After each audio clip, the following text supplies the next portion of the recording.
জান্নাত আর জাহান্নামের মধ্যখানে একটা পাহাড় আছে, আরাফ পাহাড়। কোরআনে একটা সূরা আছে সূরাতুল আরাফ। বাবাজি তাদেরকে বলা হবে আরাফবাসী। বাবাজি ওই পাহাড়ের উপর তাদেরকে দাঁড় করানো হবে। এক নজরে তারা জান্নাত দেখবে, আরেক নজরে তারা জাহান্নাম দেখবে। জান্নাত দেখিয়া আফসোস করবে, আশা করবে, জাহান্নাম দেখিয়া কান্নাকাটি করবে, কষ্ট ভোগ করবে। অন্তরের কষ্ট দিয়া আমার আল্লাহ মাফ করে তাদেরকে জান্নাত দিয়ে দিবি।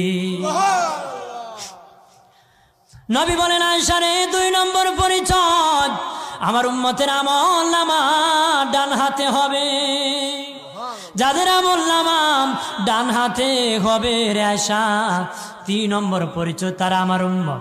3 নম্বর পরিচয়, আমার উম্মতের মধ্যে অনেক শিশু বাচ্চারা ইন্তিকাল হয়েছে, ছোট্ট ছোট্ট বাচ্চারা ইন্তিকাল হয়েছে, তারা মরে গিয়েছে।